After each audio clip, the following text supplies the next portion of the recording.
नमस्कार, स्वागत है आपका टीवी 20 भारत में। मैं हूं आपके साथ शालिनी। आइए बढ़ते हैं आज की बड़ी खबर की ओर। अंचल कार्यालयों में भ्रष्टाचार पर मंत्री ने कहा, भाजपा के शासनकाल में भी नहीं था राम राज्य। झारखंड विधानसभा में अंचल कार्यालयों में भ्रष्टाचार का मुद्दा उठा, जहां विपक्ष ने सीओ पर बिना पैसे काम न करने का आरोप लगाया। राजस्व मंत्री दीपक बिरुवा ने स्वीकार किया कि सीओ पाक साफ नहीं है, लेकिन लिखित शिकायत पर कार्रवाई का आश्वासन दिया। विधानसभा में शुक्रवार को अंचल कार्यालयों में व्याप्त भ्रष्टाचार का मामला उठा। विपक्ष ने आरोप लगाया कि अंचल कार्यालयों में बिना पैसा कोई काम नहीं होता। जवाब में राजस्व एवं भूमि सुधार मंत्री दीपक बिरुवा ने कहा कि वे जमीन निबंधन और म्यूटेशन को लेकर लगातार सुधार के प्रयास कर रहे हैं।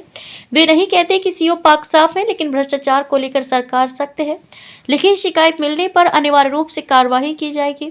कांग्रेस विधायक राजेश कच्छप के अल्पसूचित प्रश्न के माध्यम से ऑटो जनरेटेड म्यूटेशन की व्यवस्था लागू होने के कारण पुराने रैयतों की स्वामित्व के लिए सॉफ्टवेयर में पूर्व की व्यवस्था को हटा देने का मामला उठाया।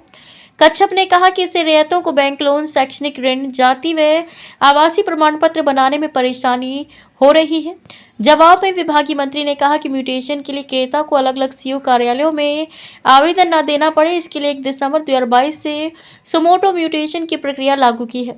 म्यूटेशन के फर्जीवाड़ा व अनियमितता को रोकने के लिए झार भूमि पोर्टल के अंतर्गत ऑनलाइन म्यूटेशन आवेदन प्रक्रिया में 1 दिसंबर 2025 से वैलिडेशन लागू किया गया है। इस पर नेता प्रतिपक्ष बाबूलाल मरांडी ने आरोप लगाया कि खातियानी जमीन का रसीद भी ऑनलाइन नहीं करता, सीओ बिना पैसे लिए काम नहीं करते, इसे मंत्री स्वीकार करें। आखिर सत्ता पक्ष के ही विधायक को क्यों सवाल करना पड़ रहा है? मंत्री सीओ को कड़ा आदेश जारी करें। वहीं भाजपा विधायक नवीन जायसवाल ने सवाल किया कि 30% जमीन का डेटा ऑनलाइन नहीं हुआ तो इसमें किसका दोष है? उन्होंने कैंप लगाकर म्यूटेशन के मामले के निष्पादन का सुझाव दिया। कहा कि सीओ पर सिर्फ इसे मत छोड़िए। सीओ को लगता है कि उसके बाप दादा की खतियानी जमीन है। इस बहस के बीच नगर विकास मंत्री सुदिव्य कुमार ने कहा कि जमीन के डिजिटलाइजेशन में ही गड़बड़ी हुई, खाता प्लॉट चौहद्दी आदि का गलत डेटा चढ़ाया गया। खबरों में अब तक के लिए बस इतना ही। फिर होगी आपसे मुलाकात, तब तक के लिए नमस्कार और देखते रहिए टीवी 20 भारत। ऐसे ही लेटेस्ट अपडेट पाने के लिए हमारे चैनल को सब्सक्राइब करें और तुरंत नोटिफिकेशन पाने के लिए बेल आइकन दबाना न भूलें। यदि आप हमें फेसबुक या इंस्टा के माध्यम से देख रहे हैं तो हमारे पेज को फॉलो जरूर करें।